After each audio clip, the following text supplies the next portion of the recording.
Good Monday morning, everybody. It is Thanksgiving week, and we begin this first hour of Fox and Friends with this, a preview. Today at 9:15 a.m., Secretary of Transportation Pete Buttigieg will hold a news conference to talk about ways they are trying to improve air travel ahead of the holiday.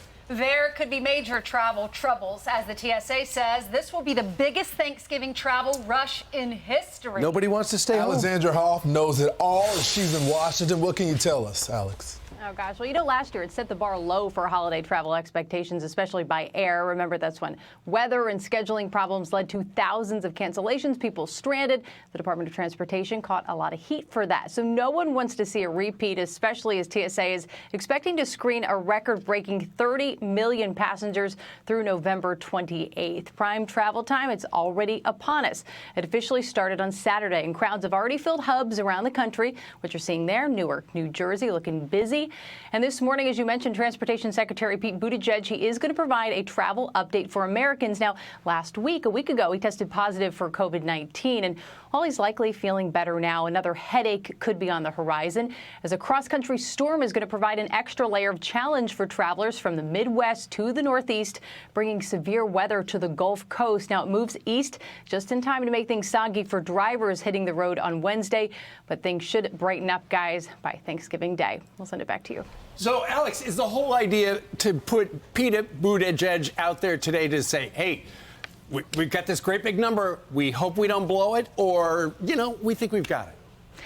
I think it's going to be a message of reassurance. There was a bit of a lag time last year after all those cancellations. People were stuck all around the country. They were saying, where's the DOT? Where's the regulatory guidelines that would have prevented this? So this is going to be a test not only for airlines, their capacities, their ability to gain revenue this time of year when it's important, but for Pete Buttigieg, who can say, hey, we fixed the problems from last year or not. All right. Thank Alex, you, Alex. thank you very much. It's planes, trains, and automobiles. And I remember one year I had to anchor Fox and Friends, or I enjoyed anchoring Fox and Friends, but I got on a plane right afterwards. Right. The airport was dead on Thursday. Yeah. So that's the day to fly. The busiest days tomorrow and on Wednesday. And they say, according to NBC, baked goods like pies and cakes and brownies can be carried through TSA checkpoints. Casseroles, fresh fruit, veggies, and spices are acceptable as well. But the TSA's guy's got a spoon. And by the way, I got to point out, hats off to the people who run the clear lane at Nashville Airport. I've gone through the clear lane here in New York City, not very fast. There, lickety-split right through. And they're so nice. They just grab your arm and take care of you. Also, hats off to this guy online over the weekend. He came up to me and he just said, I'm a big fan. I'm signing books. I said, great. He said, by the way, if you ever need a private flight, I'm a pilot. I'm like, oh, that's great. And he goes, well, what time are you going to be home Sunday? I'm like, well, I'm not going to get home till like 11 o'clock. He goes, I can fly you home Sunday.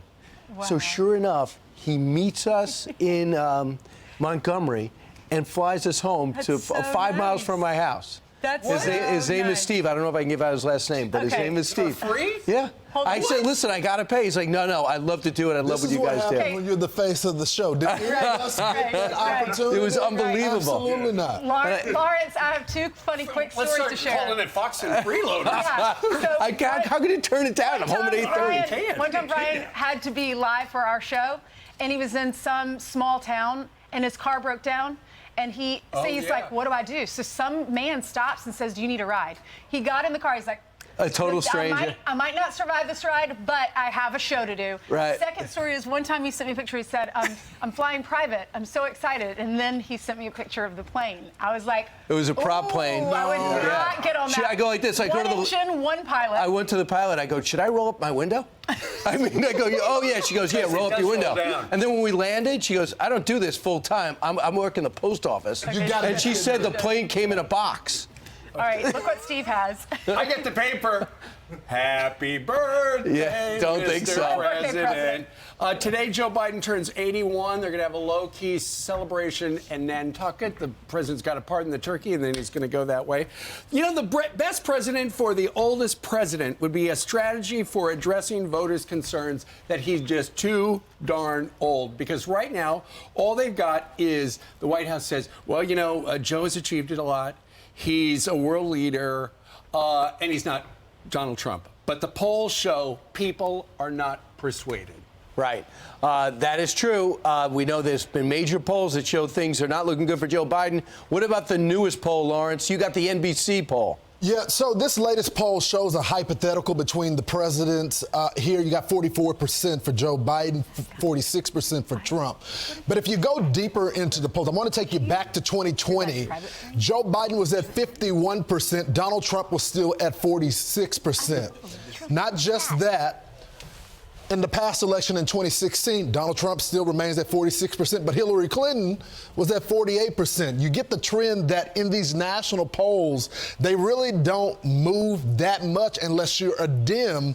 It's really going to be the swing state, and it's also going to be the key demographic. So I'll take you here.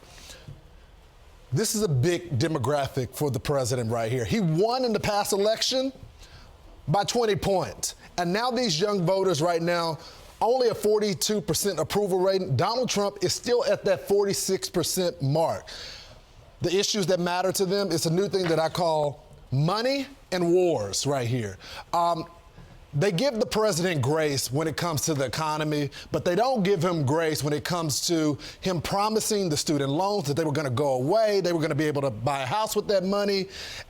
He went through the channels when he knew that the Supreme Court was going to strike it down. So they're holding him accountable for that, and they just don't like his stance on foreign policy right now. And they're in line with 62% of the country.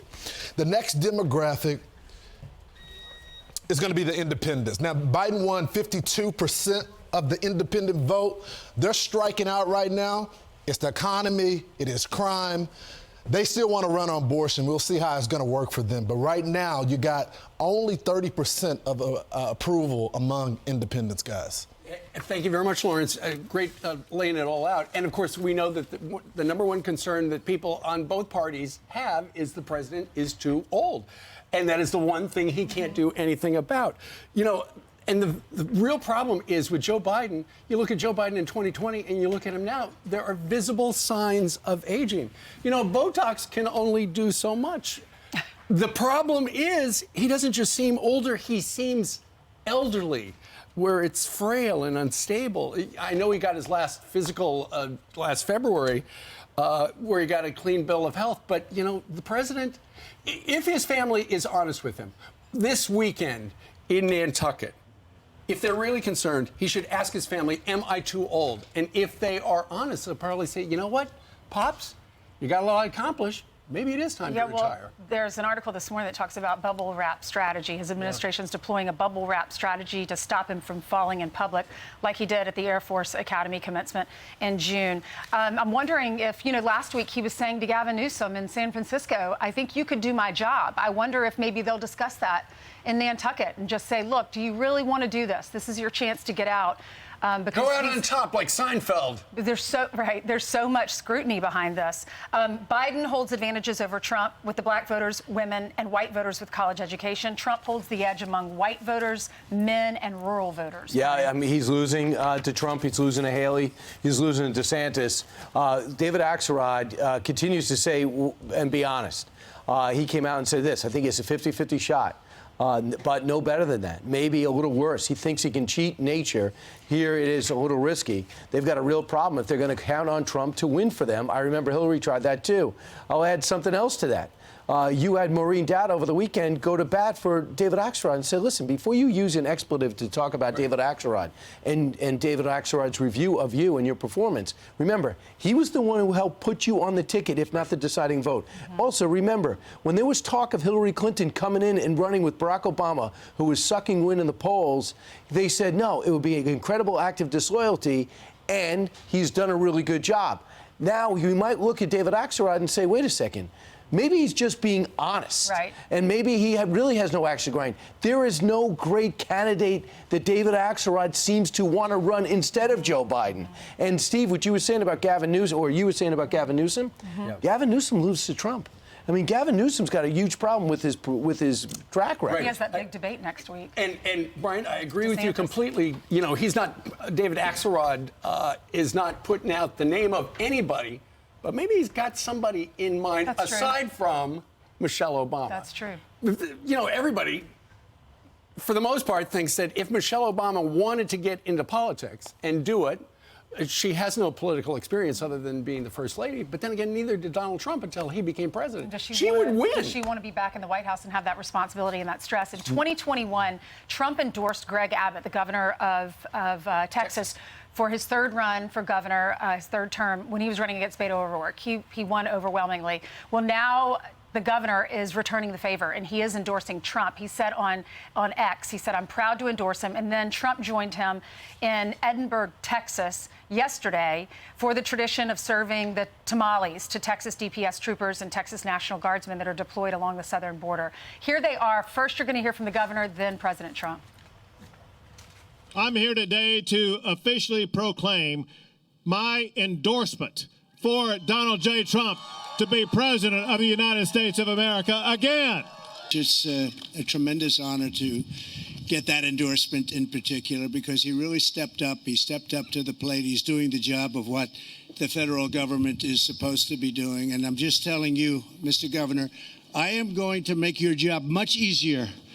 You'll be able to focus on other things in Texas. We love Texas, and what they've done is very unfair. They've given the job to you. It's a job of security for our country. It's a job of stopping an invasion, because it's an invasion.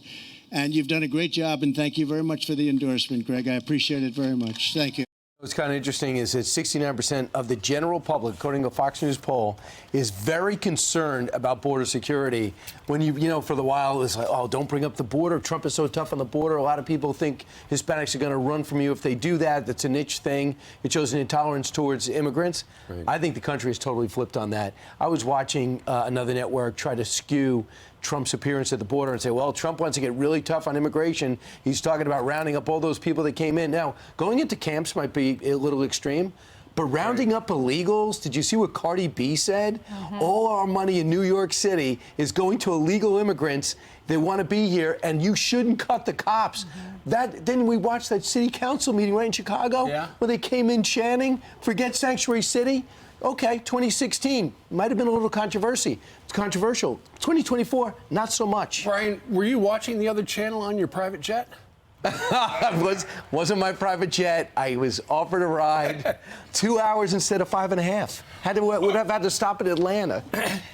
How could I turn it down? You have 9 lives. Right. You were like a cat. Right. I'm so glad this guy really was a pilot. Right. Here's the other. It's true. Right? Yeah. Here's the other. Hey, jump on my plane. Come join me. Get in the car. He stayed in a Holiday Inn last night. No, but I was able to sit in the front. Well, no wonder you had to. I was the co-pilot. You had to help fly it. So you stayed in Nashville through the weekend to have fun with your family? No, I had no fun. Oh. I went to Alabama? I went to Alabama. Book signing. I went to Alabama. No, I'm saying it was fun. It was fantastic. I just love meeting people. People think like, oh, it's such a grueling thing. I love meeting our fans. I do too. Especially ones with jets.